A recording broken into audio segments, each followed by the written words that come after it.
Unity of Houston is an inclusive church where we seek to understand and live the teachings of Jesus and other spiritual masters. At Unity, we welcome all people from all spiritual paths and every walk of life. We celebrate the diversity of our city and of our world, and we teach love, tolerance, and oneness, seeking to live in harmony with open minds and open hearts.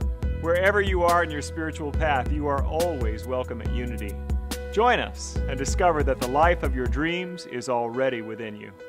Lovely, guys. Thank you so much. It's great to have the band here tonight, isn't it? Really love having you guys. Thank you. Well, as Reverend Jean Marie mentioned, tonight we're kicking off a new series, and this is the familiar 12 Powers. How many of you are familiar with 12 Powers in Unity? Yeah, I figured most of you probably heard this once or twice, or studied it, or read the book, or whatever. But you're going to be treated to unique perspectives, which are mine and Jean Marie's, basically. See how I cleverly set that up? So tonight, what I'm going to be talking about is the power of faith. And the 12 Powers, just briefly, is really this. Charles and Myrtle combined in their mystical understanding of a truth that they had come to feel deeply clear about. That is the divinity and humanity. And so in order to understand that and to actualize it, the understanding of the qualities of what that divinity looks like, filtered through human experience, is exactly what the 12 Powers came to them to be. And I will just tell you that divinity is not limited, so I doubt there's just 12. However, that's a great start, isn't it, to your divinity and the expression of it? And so these qualities of our power enable us in all conditions and situations to look at different powers or qualities of the divine in us, to access, to call out, to practice using, so that we begin to express that more and more in the conditions and the situations and in the relationships that we have in our world. So that's why this is such a perennial favorite, but also such an important foundational teaching of unity, because it is also for this practical application. So tonight, once again, I'm going to talk about faith. Now, if you came up in a Christian, traditional Christian church as I did, or perhaps in some other tradition where, and I'll just describe in my own experience as a Catholic, that when it came to faith, it was always understood that my faith was faith in Jesus Christ, faith that He rose from the dead, that He died for my sins, that there were certain tenets of belief that was supposed to qualify as my faith. And if I had trouble at any time believing all of these aspects, the full aspect of the traditional teaching of Catholicism or the church, the Catholic Church, that I should pray for more faith. I should always pray for more faith so that I could embrace all of it. And I did that because there were certain things that I just couldn't go along with, or 100% with, or 100% of the time do, right?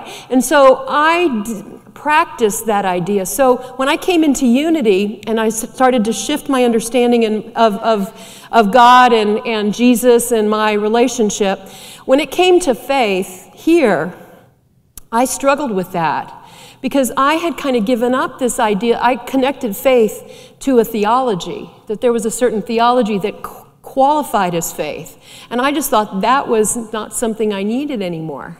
So tonight, if you still have tendrils of that, if you still have pieces of that still stuck in your consciousness craw, let me relieve you of that. So what faith is that it's not a specific article of faith. That's not what we're talking about tonight. Charles Fillmore said it like this. He said, faith is the perceiving power of mind linked with the power to shape substance. That's the whole thing. So he says faith is a perceiving power of our mind. In other words, this is our ability to choose what to believe in, what to put our faith in, what to begin to trust. And that by doing that, as he says, it connects up with the power to shape substance, to bring things into manifestation, to begin to change your actual life and your experience of it. Now, if you don't think that will rock your world as you start to apply it, think again. Now, faith starts to take on a whole different understanding, doesn't it? A power of your mind. And here's the other thing. Having faith, faith is our power and it's our choice because we can do that consciously. But having faith means that faith is our expectation of good now, right? We have faith that the invisible is going to come out right, that we have faith that things are going to turn out as they should. We have faith that there's good in another, or that things will unfold the way that we are leaning into. We begin to practice having faith because its opposite is fear, isn't it? Fear that things are going to, self-destruct. That fear that I'll be denied, fear that there's a limitation here, fear that I'm not good enough, that I'm broken, that I'm not enough. Fear. Faith is the antidote to fear. So it's really a back and forth kind of thing. And what does that give you? Choice. Am I going to have faith in the invisible, in something I can't see yet, but I'm willing to trust? I like to use faith and trust interchangeably because I believe they are. So we put our trust in life, L-I-F-E, big L. We put our faith in life unfolding as it should, even when it's like this, even when it's not what we wanted, even when it doesn't always feel good. It's always going to be good, isn't it? It's unfolding, it's moving, it's a process, it's dynamic. Hebrews chapter 11, verse 1 has another way of looking at faith, very similar though. Now faith is the assurance of things hoped for, the conviction of things not seen. Another powerful way of recognizing that's what faith is. Faith is the assurance of things hoped for, and a conviction of things not seen. All of this points to we are the pivot point. We're the place that we begin to recognize our power is to place our faith in the things we really want to manifest, that we want to see happen. Why? Because Charles Fillmore says that faith is the perceiving power of the mind linked with the power to shape substance. That is powerful. And let me say this, if you're not doing that consciously, you're doing it unconsciously. Because you're doing it. Because you are it. Because you have all the faith you need. You have a limitless supply of faith. So that whole idea of praying for faith, give that up. You don't need to pray for faith. You have plenty faith. Examine instead where you're putting it. Who are you putting it in? Who have you sold out to? Who have you made your God? Or what have you made your God? Or what have you made bigger than God is, actually, instead of God? Where are you leaning in? Where are your fears? And when you find out where your fears are, then you know where your faith needs to go, right? This is your power. This is the way you change your life. And you can lean in on things that are good and whole and powerful, that are real and true, that are the desires of your heart, because they would not be embedded in your heart if they were not possible. God is not a trickster God. This isn't a setup to fail.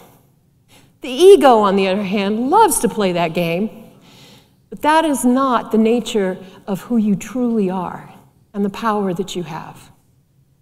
Your faith is the one thing you can place with conscious awareness into and trust, and practice that trust over and over and over, no matter what conditions come and go. Because you know what? Conditions have to come and go in order to make something new. So just because something you like goes away doesn't mean what you're doing is wrong. It just might mean that has to go away for something more to have space to come into your life. Or the connections that it has have to be broken down. And in the broken down period, we sometimes want to sell out. We want to give it back. We want to run to somebody who looks like they know because suddenly we don't know anymore.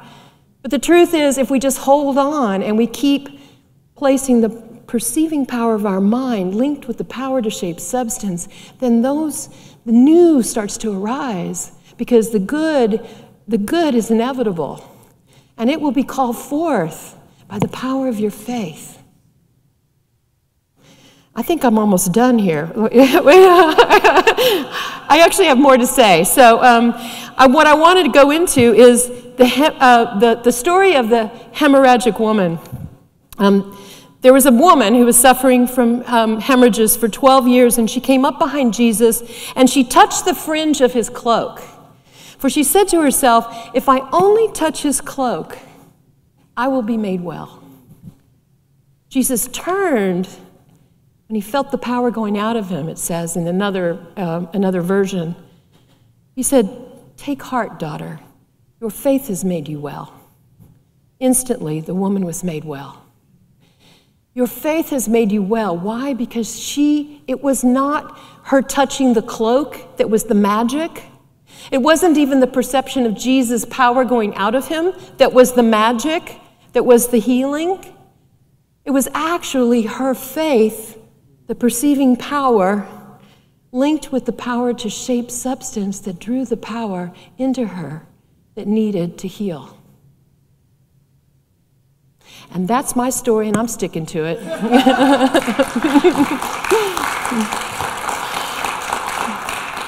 You've also heard tell of the story of Peter walking on water. I think it's been used a couple of times. I don't remember if it's here. I see so many services at this church. I don't remember if it's here or in the sanctuary. You've heard it 1,000 times. But Jesus is out on the shore. All the disciples are in the boat. It's kind of been pushed back because there's a big wind, and the wind is running against them, and they can't get back to shore to get Jesus. And so they're kind of battered out there, kind of with waves, and they can't get the boat back. So Jesus, in the early morning hours, it says, it starts to walk out to them on the water. And they get so freaked out because they just see this ghostly white thing in the early morning light. They think it's a ghost. And Jesus tells them, take heart, it is I, do not be afraid. So Peter answered him, Lord, if it is you, command me to come to you on the water. And so he said, come. So Peter got out of the boat and started walking on the water. Stop the presses. Peter walked on water. It doesn't matter what he does after that, right? That boy walked on water. And he came toward Jesus, and then he noticed the strong wind. He becomes frightened, and beginning to sink, he cries out, Lord, save me. Jesus immediately reached out his hand, caught him, and saying to him, you of little faith, why did you doubt? Now, unfortunately, in our Christian world, my Christian world, because Jesus said, you of little faith, why did you doubt? It completely nixed the miracle that Peter had just walked on water. He should have, in our world where we take care of parents, we always praise the good stuff. We go, good job, you walked on water, We don't say, oh, look at you, you fell, I don't care how far you walked, you fell. That's the only thing we're going to focus on now. But that's what we've done for 2,000 years. Peter, oh, poor Peter, he can never get it right. I don't walk on water. I don't know about you. But I'm going to tell you something right now. The real truth is, we all walk on water. We all walk on water whenever we trust in something we can't see.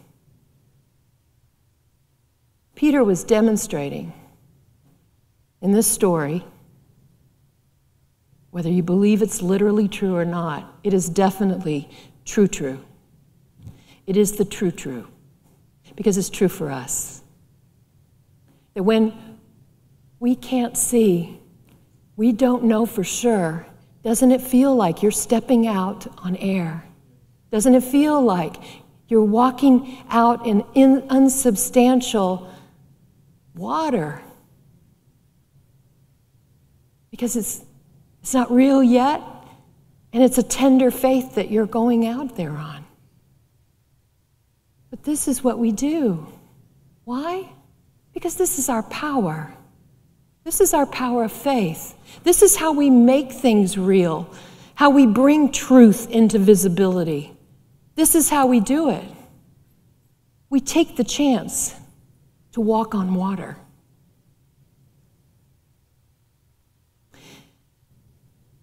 Melody Bonnet Swan said, "After a bad storm unexpectedly blew through Mandeville, Louisiana, I went outside to survey the neighborhood. A couple of tall pine trees were split in half and debris was everywhere.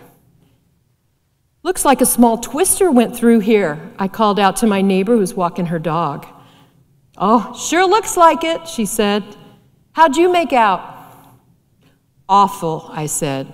'The wind ripped off some siding from the back of the house and put some deep scratches into the bedroom windows. A bunch of fencing is down in the backyard, and my purple martin birdhouse is knocked down. I'm sure my birds are gone for the season. The storm uprooted my tall Queen Anne palm by the pond, too. It survived so many hard freezes over the years, and now a storm uproots it. It's just terrible. How'd you do?' 'Well,' she said, 'a big tree fell through my roof and crashed into my kitchen. I got lots of water and structural damage.' 'Oh, no,' I said. 'I'm so sorry.' 'That's okay,' she said. 'You know, I've been praying about whether or not to remodel my kitchen. Looks like I got my answer.' 'Wow,' I said. Oh, you sure have a great attitude about it.' She said, 'I'm not going to let anything, even a pine tree in my kitchen, get in the way of my faith. I'm keeping in mind the quote that I hung in the kitchen. It goes like this: 'I got this one, okay? Love God.'" She tugged at her dog's leash to coax him on. Thank goodness that quote survived the storm. So will we. Emmanuel Tenay says, "As your faith is strengthened, you will find that there is no longer the need to have a sense of control. That things will flow as they will, and that you will flow with them to your great delight and benefit."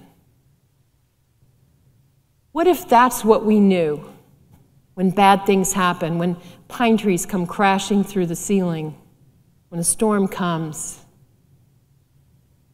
Whenever anything unexpected happens, a diagnosis or a loss of a relationship or a friend or a family member or pet, anything that is unexpected, that we didn't plan on, that wasn't part of our little structured wish list of things we wanted to have happen.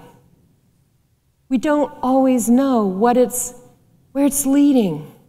But what we do have is the resilience and the power within us to go with it, to flow with it, to not lose faith that the world is good, that good will come and be revealed again, and sometimes and often is in greater amounts and in greater ways than the way we were living before. Because we call that, you know what we call that? Transformation. Transformation is not a one-time thing. It's not a one-time deal. It's not like, well, we got transformed and now we live happily ever after. I wish I thought that.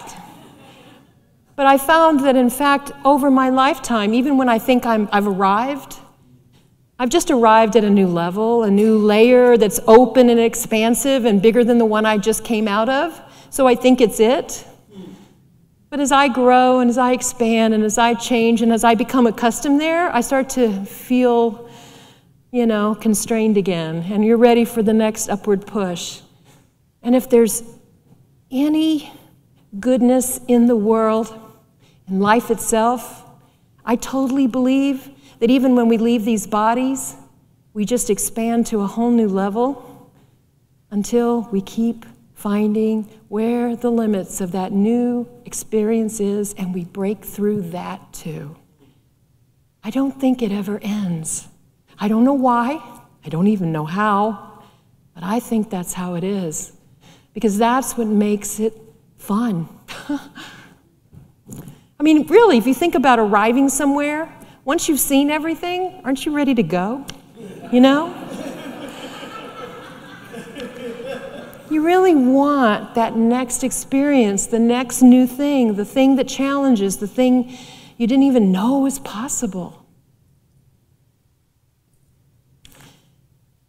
Gospel miracles also seem to bring things instantly. Have you noticed that?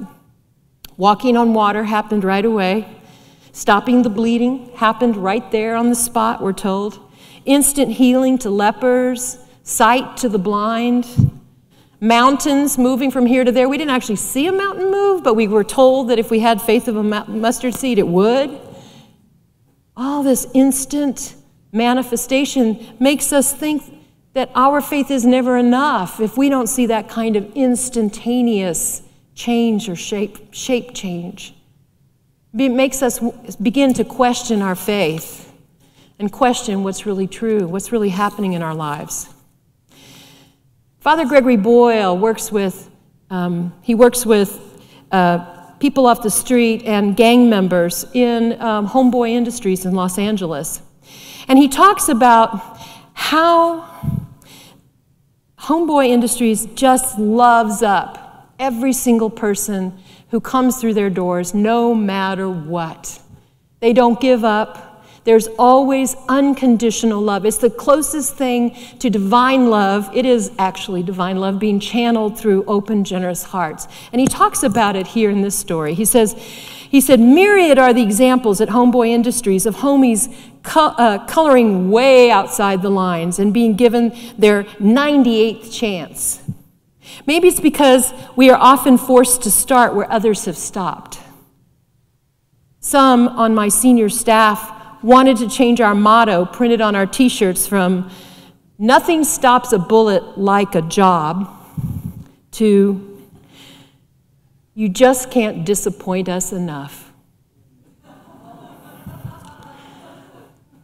Not the most positive affirmation, I would admit, but it also speaks to it's really hard for us not to find a reason to keep loving you.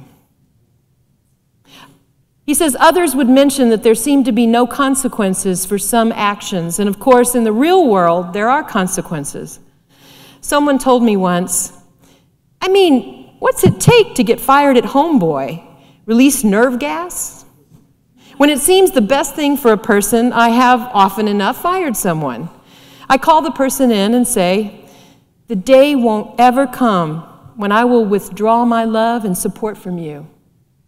I am simply in your corner till the wheels fall off. Oh, by the way, I have to let you go. They always agree with me. Well, nearly always, he said. There's no question that everybody working at Homeboy would have been fired anyplace else, including me, I suppose. Just ask my board. But as Mark Torres, beloved spiritual guide at Homeboy Industries, says, we see in the homies what they don't see in themselves until they do. There was a homegirl straight out of prison with award-winning and alarming tattoos all over her face. She began work at the silk screen. First day, a fight. Second day, she came utterly high on marijuana. Third day, she arrived at work in a car filled with her homies, which is against our rules.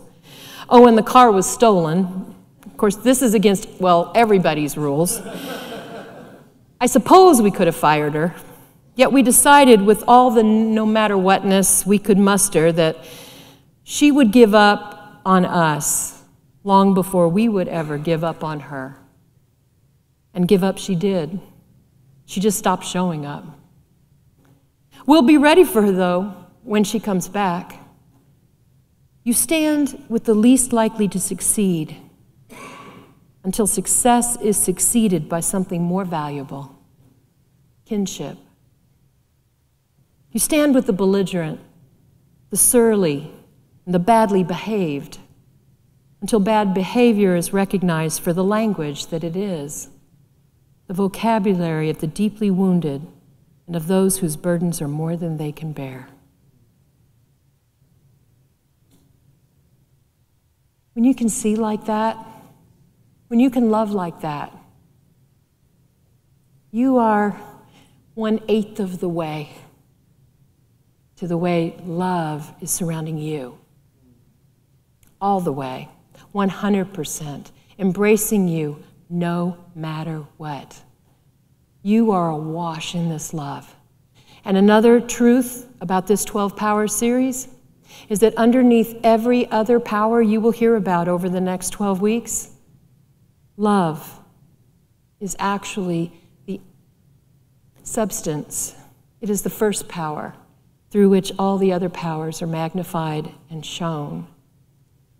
Because love is the thing that is filling the universe and filling your soul. It is what is connecting you, it is drawing you, and it is what is moving through the divine aspect of your soul, of your heart, to share with the world through your humanity at this time, in this place, in this beautiful way. This is what you are called to be and to do.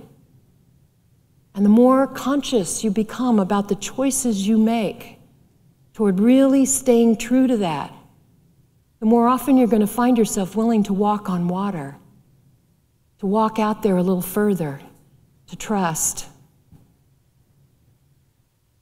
So do we live in faith or do we live in fear? Hafiz, the Sufi poet, says this: fear is the cheapest room in the house. I would like to see you living in better conditions. And so would I. God bless you all.